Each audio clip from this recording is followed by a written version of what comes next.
जय हिंद साथियों, हमारे सभी दर्शकों को नमस्कार।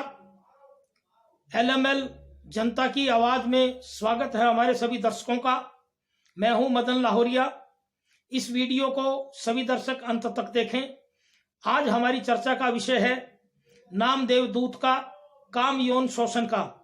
तो साथियों, जो कई दिनों से हरियाणा के गुरुग्राम शहर में एक एनजीओ देवदूत फूड बैंक के संचालक पंकज गुप्ता के द्वारा छोटी बच्चियों के साथ यौन शोषण का जो केस चल रहा है, उस यौन शोषण के केस की आगे खबर की कड़ी बढ़ाते हुए आज सभी दर्शकों को हम बता रहे हैं कि 26 मार्च को यह घटना घटी थी। उसके बाद 6 दिन के रिमांड पे पंकज गुप्ता को लिया गया था। एसआईटी का गठन हुआ था और हरियाणा शिक्षा विभाग के द्वारा भी एक कमेटी का गठन किया गया था। और अब 6 दिन के रिमांड के बाद पंकज गुप्ता 14 दिन की जुडिशियल कस्टडी में है। जुडिशियल मजिस्ट्रेट मधुर बजाज की कोर्ट ने उनको 14 दिन की जुडिशियल कस्टडी पर भेजा है और आगामी तारीख पेशी के लिए 22 अप्रैल है। इसी कड़ी के अंदर आज हम गुरुग्राम शहर के सुभाष नगर में, जहां पंकज गुप्ता की भोजन बनाने की रसोई है, उसके आसपास के पड़ोसियों से इस बारे में खुलासा करने के लिए, बातचीत करने के लिए पहुंचे तो हमें बहुत चौंकाने वाले तथ्य और मिले। खास बगल के पड़ोसियों ने हमें बताया कि मात्र 2 साल पहले ही इस प्लॉट पे बिल्डिंग का निर्माण पंकज गुप्ता ने किया था। ऐसे पड़ोसी भी मिले कि हमें कि जिन्होंने निर्माण होते अपनी आंखों से देखा। उसके बाद लगभग 2019 का वो निर्माण बता रहे हैं, 19 के आसपास। उसी वक्त पंकज गुप्ता ने ये देवदूत फूड बैंक बनाया था। तो पड़ोसियों का कहना है कि जब 2020 के अंदर कोरोना लगा और लॉकडाउन हुआ तो उस वक्त पड़ोसियों ने देवदूत फूड के संचालक पंकज गुप्ता की भोजन बनवाने में और भोजन गरीबों को बांटने में बड़ी मदद की थी। उनका कहना यह है कि लॉकडाउन के समय गुड़गांव के सेक्टर 12 की झुग्गियों में भोजन बंटवाने के लिए वो पंकज गुप्ता के साथ जाते थे और पंकज गुप्ता की काफी हेल्प करते थे। परंतु वहां पर कुछ पड़ोसियों का कहना यह भी था कि जब धीरे धीरे भोजन बांटने के बाद पंकज गुप्ता के मन में ये आने लगी कि इस भोजन बांटने के वक्त की वीडियो बने, कैमरामैन आए, तो उन पड़ोसियों को बड़ा बुरा लगा। उनका कहना था कि हमें लगा कि इसके मन के अंदर अपनी संस्था का प्रचार प्रसार और इस देवदूत फूड बैंक के माध्यम से धन ऐंठने की योजना आ गई है। तो उन पड़ोसी ने बताया कि हम कुछ समय के बाद वहां से पंकज गुप्ता के फूड बैंक से अलग हो गए और हमने अलग जगह भोजन बांटना शुरू किया। उसके बाद उन पड़ोसियों ने और बहुत से रहस्यमय खुलासे करे। उन्होंने ये बताया कि मात्र 1.5-2 साल में जब मैंने उनसे पूछा कि ऐसा क्या हो गया कि आज 1.5-2 साल की प्रगति में ही पंकज गुप्ता ने इतना बड़ा विशालकाय ये सिस्टम खड़ा कर लिया, तो उन्होंने ये बताया कि पिछले 6-7 महीने से हमें कुछ ऐसा लगने लगा कि यहाँ राशन की गाड़ियां बहुत आती हैं। मतलब जबरदस्त जो कैंटर आते हैं राशन के, तो उनको महसूस हुआ कि इसका पंकज गुप्ता का जो ध्येय है वो बड़े बड़े लोगों को बुला करके और उनसे चंदा चिट्ठा और राशन के नाम का पैसा लेने का बहुत बड़ा इशू आ गया है। तो बहुत से पड़ोसियों ने इस बात की जांच के लिए गुप्त रूप से आसपास के मकानों के बाहर बैठना शुरू किया। तो एक बात और मिली, उन पड़ोसियों ने बताया कि कुछ बच्चियां उन्होंने स्कूल ड्रेस में आती देखी वहां पे सुबह के समय। उनको शक हुआ तो उन्होंने दाएं बाएं अपने बंदे बिठाए, तो कोई 9 बजे, 9:30 बजे, 10 बजे, 10:30 बजे बच्ची आ तो रही है स्कूल ड्रेस में, परंतु उसके बाद उसकी अगर वो दिन में नीचे उतरती है तो उसकी ड्रेस बदली पाती है, फैंसी ड्रेस, उसका श्रृंगार होया पाता है, यानी मेकअप होया पाता है। तो पड़ोसियों को शक होने लगा। कुछ मोहल्ले की महिलाओं से भी बातचीत के बाद मालूम पड़ा कि उनको शक होने लगा। शक होने के बाद उन्होंने यहां तक देखा कि इस बिल्डिंग के अंदर रात को 8:30 से लेकर के 9:30 बजे तक की बच्चियां रहती हैं। फिर 1-2 पड़ोसियों को यह पता लगा कि रात को पंकज गुप्ता वहां बैठ करके ड्रिंक भी पीता है और शराब पीता है। और साथ में एक सुंदर वर्मा नाम के व्यक्ति का नाम आया, जो इसका बहुत सक्रिय साथी है। वो राशन वगैरह भी लाता था सारा, और भोजन में भी। उसके बाद एक और खुलासा हुआ कि भोजन इतना बंटता नहीं था कि जितना वेस्ट जाता था नालियों के अंदर। ये खास पड़ोसियों ने रिपोर्ट दी कि एक बार एक पड़ोसी ने 20 किलो दाल का कंटेनर गटर में बहाते हुए देखा और इस कॉलोनी का गटर ब्लॉक हो गया। तो गुड़गांव का प्रशासन इतना सोया हुआ है। आज पड़ोसियों में बड़ा भारी रोष देखा, मैंने गुस्सा देखा। जब मैं पड़ोसियों से मिला तो उन्होंने कहा कि गुड़गांव का नगर निगम सोया हुआ है। उन्होंने यहां तक कहा कि जब ये बिल्डिंग बनी तो नगर निगम में ये बिल्डिंग पास नहीं है। ये रजिस्टर्ड नहीं है। दूसरा, यहाँ ये रसोई देवदूत फूड बैंक कमर्शियल एक्टिविटी नहीं कर सकता। तीसरी एक बात और कि इस देवदूत फूड बैंक की सुभाष नगर की रसोई वाली बिल्डिंग की फायर की एनओसी नहीं है। तो जब फायर की एनओसी नहीं है, गुड़गांव नगर निगम दूसरी जगह जो फायर डिपार्टमेंट है भारी जुर्माने लगाता है, तो पंकज गुप्ता की इस बिल्डिंग पे राहत किसने दी, कौन मिली भगत करी, यह बहुत बड़ा प्रश्न उभर के आया है सारे गुड़गांव के प्रशासनिक अधिकारियों के लिए कि जिस बिल्डिंग में फायर की एनओसी नहीं है। दूसरा, पड़ोसियों ने यहां तक बताया कि कॉमर्शियल गैस के सिलेंडर कॉमर्शियल हैं। आज भी उन्होंने बताया कि 5 सिलेंडर अंदर हैं गैस के, और उनको बड़ा भारी डर है, भय, पूरे पड़ोसियों में भय था कि जैसे आज गुड़गांव में पिछले हफ्ते में दो 3 दुकानों में आग लगी है और बड़ी तबाही हुई है, पड़ोस की दुकानें जली हैं, कल अभी 14 सेक्टर की दुकानें जली हैं। तो पड़ोस के अंदर भय है कि कल को अगर उनको भय है कि पंकज गुप्ता ने पुलिस प्रशासन पे बड़ा भारी पैसा खर्च किया है, कल को अगर वो जेल से छूट के आ गया, 50 लाख 40 लाख की उन्होंने बात कही, तो उनके अंदर भय है कि वो इस रसोई को दोबारा शुरू करेगा। इस बात का एक सबूत ये भी आ रहा है कि कुछ दिन पहले, 4-5 रोज पहले, जो वहां पर कुछ गलत प्रकार की महिलाएं पंकज गुप्ता के लोगों ने भेजी, उनके जो नुमाइंदे वहां अभी हैं उन्होंने भेजी, और वो वहां गेट पे बैठी रहती हैं, अंदर बिल्डिंग में बैठी हैं। मोहल्ले की महिलाएं जब इकट्ठी हुई, विरोध हुआ, तो उन महिलाओं ने बड़ा भारी गुंडागर्दी करते हुए गाली गलौज की। इस चीज की वीडियो आई हुई है, वो इसे हमारी इस वीडियो के साथ मैं अटैच कर रहा हूं सभी दर्शकों के लिए। फिर महिलाएं इकट्ठी हुई मोहल्ले की, उन्होंने 100 नंबर डायल किया, पुलिस इंस्पेक्टर आए और उनको शांत करके भेजा। और आज भी अब भी बातें निकल के आ रही हैं कि वहां जो बर्तन लेने और ले जाने के लिए इस बिल्डिंग में पंकज गुप्ता के जो नुमाइंदे हैं, जो व्यक्ति हैं, वो गाड़ियां लेकर के बाकायदा कार्रवाई कर रहे हैं। तो कॉलोनी वालों ने ये भी कहा यहाँ 4 गलियों के लगभग 100 मकान प्रभावित है। तो कॉलोनी वालों के मन में डर है कि अगर पंकज गुप्ता भारी पैसा लगा करके प्रशासन से मिली भगत करके अगर छूट के आ जाता है, तो दोबारा रसोई यहाँ प्रारंभ करेगा, गुंडागर्दी होगी, वो जो गलत महिलाएं हैं वो यहाँ पूरे मोहल्ले का माहौल खराब करेंगी। गैर कानूनी गतिविधियों के चलते हुए इस बिल्डिंग के अंदर, यानी कि उन्होंने 4 गैर कानूनी है जो प्रशासनिक अधिकारियों की निगाह में लाने वाली है कि तो इस बिल्डिंग की फायर एनओसी नहीं है, कभी भी आग लग सकती है और पड़ोसियों के मकान जल सकते हैं। दूसरा, कमर्शियल सिलेंडर गैर कानूनी तरीके से रिहायशी मकान के अंदर है। तीसरा, ये मकान पास नहीं है, रजिस्टर्ड नहीं है, इस बात की जांच की जाए कि कौन कौन प्रशासनिक अधिकारी मिली भगत है।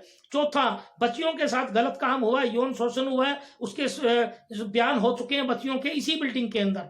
तो ये सभी चीजें गैर कानूनी है। पड़ोसियों ने हमारे चैनल LML जनता की आवाज के माध्यम से यह गुजारिश की है हमारे गुड़गांव के प्रशासनिक अधिकारियों, पुलिस अधिकारियों और SIT के अधिकारियों से कि 22 अप्रैल को जब कोर्ट में तारीख आए, तो उस वक्त SIT के लोग कोर्ट से गुजारिश करें इस बात की कि गैर कानूनी गतिविधियों के कारण इस बिल्डिंग को सील किया जाए और पूरी जांच की जाए, इस बिल्डिंग को सील किया जाए, ताकि सुभाष नगर की 4 गलियों के जो 100 मकान हैं वो अपना डर भय उनका दूर हो और वो प्रभावित हो रहे हैं इन गतिविधियों से। दूसरी तरफ हमने पता किया कि ये देवदूत फूड बैंक नाम कैसे रखा गया। नाम तो बड़ा पवित्र है। एक बात देखिए सभी दर्शक, नाम देवदूत का, देवता का दूत, और काम योनाचार के, ये कैसे संभव। तो जब हमने इसकी गहराई में उतरे तो बहुत बड़ा खुलासा हुआ। पता लगा कि इस देवदूत से पहले फरिश्ते फूड बैंक नाम था और उसके अंदर एक पंकज वर्मा, कुलभूषण भारद्वाज, टिंकू वर्मा, बहुत से लोग थे, और इसने ये अध्यक्ष था पंकज गुप्ता फरिश्ते फूड बैंक के अंदर। इस बात की भी SIT जांच करे, इसके गहराई में जाए, और वहां पे बड़े बड़े लोग शामिल थे। वहां पे इसका झगड़ा हुआ पंकज गुप्ता का, इसने साजिश करी और उसके बाद इसने देवदूत फूड बैंक अपना एक अलग बनाया। तो ये बात साबित करती है कि ये जन सेवा का नहीं है, ये तन सेवा का व्यापार है, पैसे का व्यापार है। तीसरी बात एक और उभर के आती है, क्या इसके परिवार ने नहीं सोचा कभी? सामाजिक बात ये निकल के आ रही है, अरे इनका कॉस्मेटिक का इतना बड़ा काम है? अग्रवाल समाज है हमारा, महाराजा अग्रसेन के सिद्धांत हमारे इस प्रकार के नहीं थे। तो पूरा हरियाणा का अग्रवाल समाज इस बात पे सोचे, इस केस को दबाया ना जाए। प्रशासनिक अधिकारियों से हम गुजारिश करते हैं हमारे चैनल के माध्यम से कि इस केस की पूरी छानबीन हो, पंकज गुप्ता को पूरी सजा मिले और SIT इस बिल्डिंग को सील करे। ये इस कॉलोनी के लोगों का बड़ा भारी भय है इसके अंदर। दूसरी बात, उनका कहना यह भी है और यह साबित भी हो चुका कि पंकज गुप्ता के फूड बैंक के अंदर भाजपा के बहुत बड़े नेता आते थे, जैसे जिला अध्यक्ष गार्गी ककड़ी यहाँ आई हैं, विधायक आए हैं सुधीर सिंगला जी, कुलभूषण भारद्वाज एडवोकेट आए हैं, परमिंदर कटारिया आया है, दूसरा एक टिंकू वर्मा की कई सामाजिक संस्थाएं, दूसरा एक प्रश्न और उभर के आया है कि जो सरकारी कन्या स्कूल है उसके अंदर स्टॉल लगा के भोजन कैसे बांटा गया। पड़ोसियों का मानना यह है कि अगर ये जो भी कोई भी अगर स्कूलों के अंदर मिड डे डील जाता है तो जो मिड डे डील बनाता है उसके ऊपर फूड एंड सप्लाई की चेकिंग होती है। पड़ोसियों का यह कहना है कि इसकी रसोई पे कोई फूड एंड सप्लाई की चेकिंग नहीं हुई। अगर भोजन बासी चला गया, भोजन में कोई विषैले पदार्थ चले गए, बच्चे बीमार हो जाएंगे। इस सरकारी स्कूल के अलावा भी इसने सिद्धार्थ पब्लिक स्कूल के 5-5 स्कूलों में भोजन बांटा। इसका खुलासा आने वाले समय में हम करेंगे।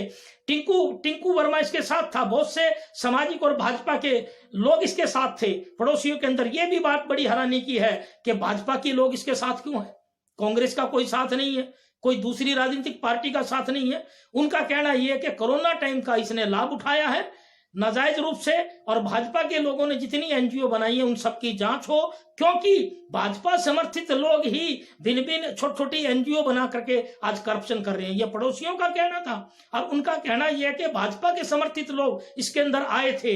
आज जब भी स्टार्टिंग के अंदर जब यह पकड़ा गया, फरार हुआ, उसके बाद दबाव पड़ा, एसआईटी का गठन हुआ, तो आज मैं फिर हमारे सभी दर्शकों को अंत में बता रहा हूं कि गुरुग्राम के सुभाष नगर इलाके के जो इस पंकज गुप्ता की देवदूत फूड बैंक की रसोई के बगल की कॉलोनी के लोग हैं, जबरदस्त भयभीत हैं। उनकी प्रशासन से, गुड़गांव के पुलिस अधिकारियों से मांग है कि जो रसोई वाली बिल्डिंग है इसकी एफआईआर की, इसकी फायर एनओसी नहीं है, इसके अंदर कॉमर्शियल सिलेंडर है, कॉमर्शियल गतिविधि होती है, आसपास के मकानों में आग का भी शक है, आग का भय है। अगर इस बिल्डिंग के अंदर सिलेंडर फटते हैं, कोई भी कार्रवाई होती है तो आसपास के मकान चपेट में आएंगे।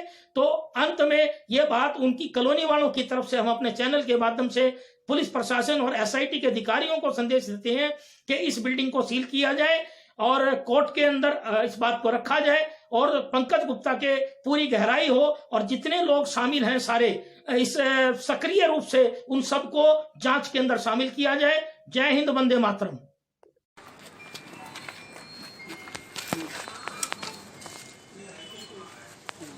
बना सकती है हाँ थोड़ा सा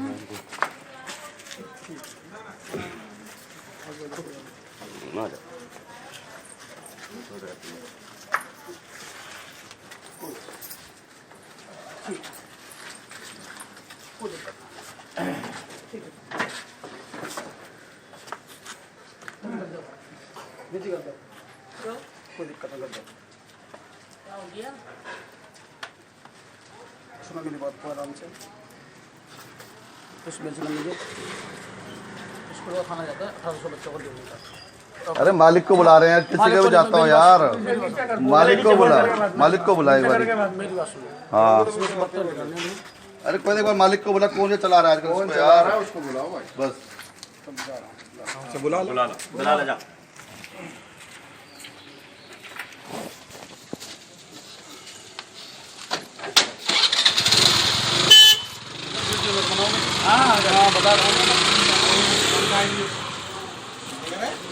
सामने हो जाओ ना, मोबाइल बिल्कुल धर दो ना, वीडियो बनाने से क्या होंगे। अरे हद कर दी तुमने।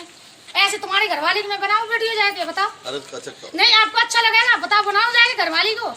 अरे गलत मत बोल। नहीं गलत नहीं बोल रहे, वीडियो बना रहे, क्यों बना रहे वीडियो? कोई बात नहीं। अच्छा तमिलनाडु चीज है ही नहीं, इनकी भी मजबूरी है, बोलने में बहुत ज्यादा गदर बदला हो रहा है ये। हां गदर हो रहा है। क्या गदर हो रहा है? पकड़ोगे ना, मुझे पकड़ोगे पहले बताओ। आपको नहीं पता की बोलता क्या कांड हुआ है? आपको नहीं पता कांड क्या हुआ है यहाँ पे? कांड हुआ है तो आपको नहीं नहीं मालूम? वीडियो गदर हो रहा है, घरवाली बना सकते हैं, तुम्हारे बच्चे एक मिनट बात सुनो। आप बताओ, आप ही यार बताओ ना, हम वीडियो बना सकते हैं क्या? एक मिनट। नहीं आप ही बताओ ना, वीडियो हम बना सकते हैं क्या? हम तो मजदूर आदमी हैं। हाँ वही तो समझाने की कोशिश। तो फिर ये क्यों वीडियो बना रहे हैं? अपना बताओ ना, वीडियो क्यों बना रहे हैं? आप यहाँ से हट जाओ, नहीं बनाएंगे। नहीं वो तो मोबाइल कर रखा है, मैं इधर जा रही हूँ उधर बना रहा, उधर जा रही हूँ उधर बना रही हूँ। कौन सा तमाशा है? हम तो यहाँ बना रहे हैं। यहाँ पे थोड़ी बना रहे हैं, हमारे शकल की बना रही है वो वीडियो। बना लो, कितना बनाने हैं? वो कहाँ रखी है? वो कहाँ रखी है? जो मैंने वो दिए तो तुझे पर्चा रखा है। चल ठीक है, चल वीडियो बना लेंगे ना, हम भी दिखा देंगे वीडियो कैसे है। चल जाओ जाओ।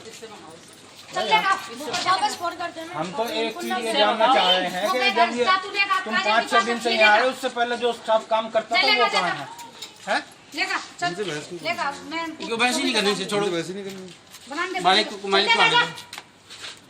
लेगा, हम भी देखा वीडियो कितना बना रहे हैं। इस पे वो नंबर है तेरे पास, कितना नंबर है?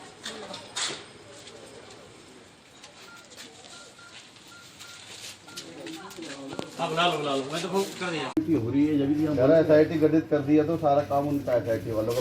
एसआईटी का क्या मतलब है यार? बदतमीजी से कोई बोलेगा तो कैसे बात बन जाएगी? बंद लिफाफा करके दे दी रिपोर्ट एसआईटी ने, तो अब जो कंप्लेंट आ रही है वो तो देखेगी पुलिस। वो केस अलग है, एसआईटी वाला केस है, ये केस अलग है। गाड़ी का लोच कर रही है, घर की जो लेडीज है वो गाड़ी का लोच थोड़ी करेंगी। हाँ, वो सही फिर वही तो बात है ना, जब इनको नंबर पे हमने किया है तो इनको चाहिए आगे लेडीज को फॉरवर्ड करें, वो आएगा भाई।